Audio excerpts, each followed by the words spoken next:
Hello everyone, welcome to EduTab. So in today's 50 days 50 mark series, we'll be discussing various types of cyber attacks. So cyber attack करने के बहुत सारे modes होते हैं. एक होता है एटीएम कार्ड स्किमिंग.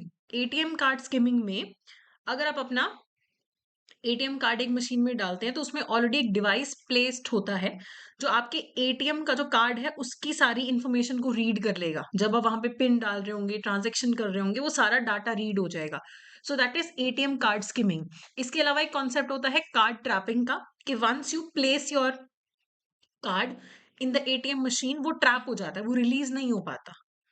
ठीक है. स्विम स्वैपिंग में होता है कि कोई आपकी पर्सनल डिटेल्स को यूज करके, जैसे फिशिंग अटैक करके आपकी सारी डिटेल्स ले लेगा, आपकी पर्सनल इंफॉर्मेशन लेके जो मोबाइल ऑपरेटर रिटेल आउटलेट है वहां चला जाएगा और विक्टिम की तरह पोज करेगा एंड नकली आपका वाला आईडी प्रूफ दिखाएगा, नकली इंफॉर्मेशन दिखा के वो सिम कार्ड री इशू करवा लेगा. तो अब जो सारा बैंक का ओटीपी पिन वगैरह है वो नए वाले सिम पे आएगा, क्योंकि उसने नकली ये कंप्लेंट कर दी कि मेरा तो सिम गुम गया, चोरी हो गया, और उसने सेम नंबर का नया सिम ले लिया. तो every kind of message, every kind of OTP अब उसके पास आएगा. तो सिम को स्वैप कर लिया उसने. तो ये भी एक साइबर अटैक का तरीका है.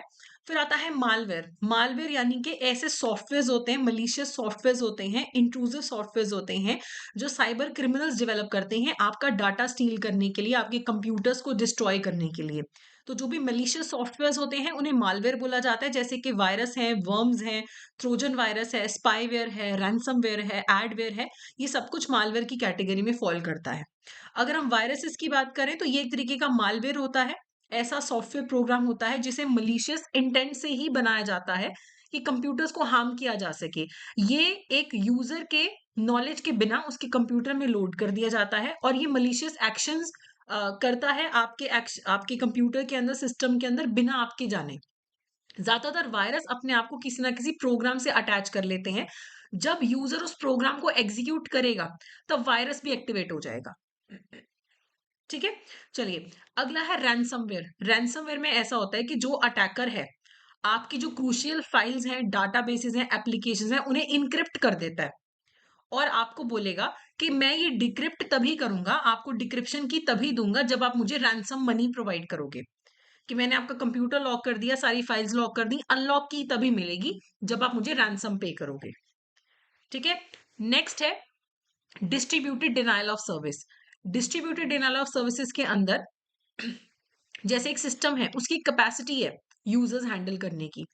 तो अगर असली यूजर्स को डिप्राइव करना है कि वो वेबसाइट ही ना यूज कर सकें, तो जो हमारा अटैकर होगा वो बहुत सारे बॉटनेट या ज़ॉम्बी कंप्यूटर्स बनाएगा और उस वेबसाइट पे रिलीज कर देगा.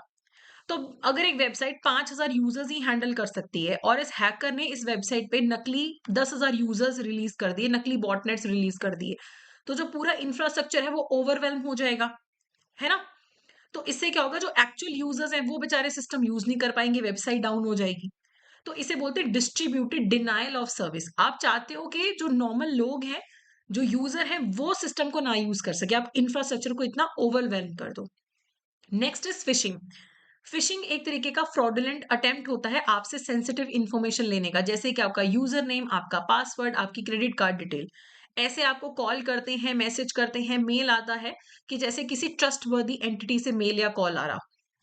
इसमें कॉन्सेप्ट आता है स्पेयर फिशिंग का. जब आप किसी स्पेसिफिक इंडिविजुअल को अटैक करते हो, किसी स्पेसिफिक कंपनी को अटैक करते हो, उसे स्पेयर फिशिंग बोलते हैं.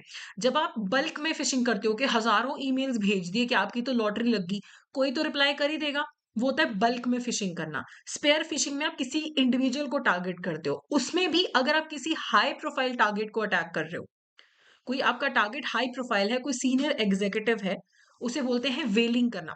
फिशिंग अटैक अगर किसी हाई हाई प्रोफाइल टारगेट पे, सीनियर एग्जीक्यूटिव पे होता है तो उसे वेलिंग बोलते हैं.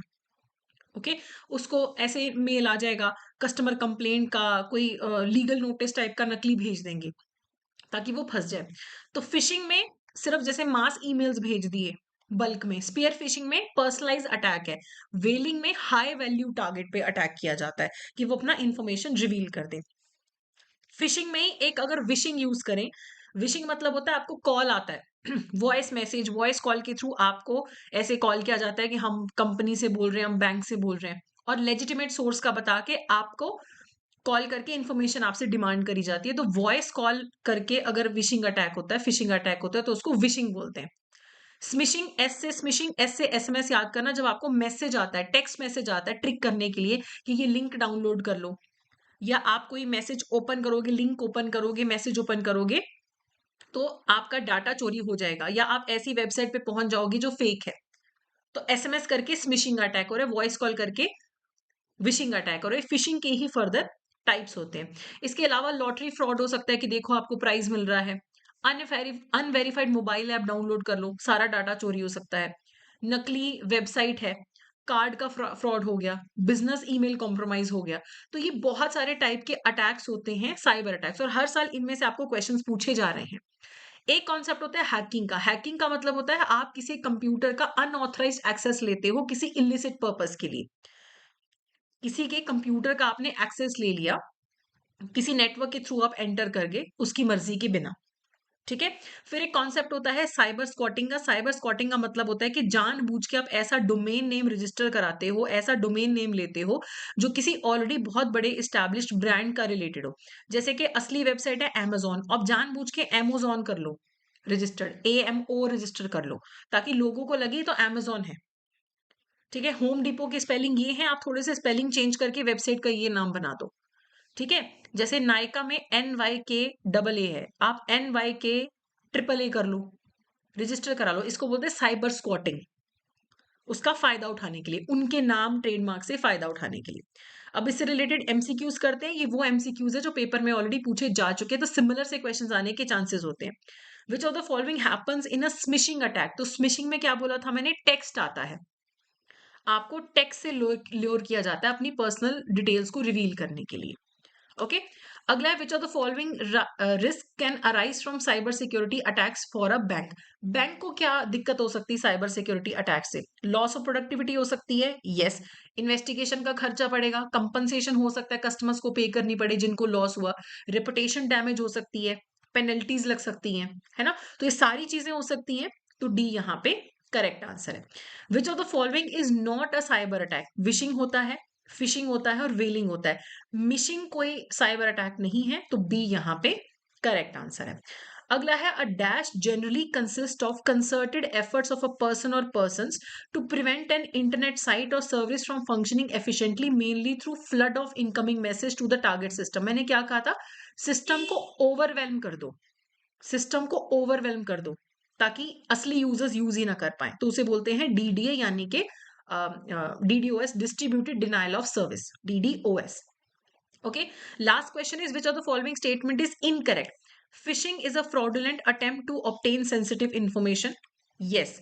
फिशिंग अटैक जो होता है किसी स्पेसिफिक इंडिविजुअल या कंपनी पे होगा तो उसे स्पेयर फिशिंग बोलते हैं, yes. Vishing is illegal access of data via voice, voice के थ्रू वो फिशिंग अटैक होता है, सही। Dolphin has been coined for spear phishing on senior executives या high level, high profile targets. तो हाई प्रोफाइल टारगेट्स के लिए वेलिंग word use होता है, डॉल्फिन वर्ड नहीं यूज होता। तो डी आपका इनकरेक्ट है। ठीक है। तो ये था हमारा आज का सेशन। तो that's it for today. Thank you so much.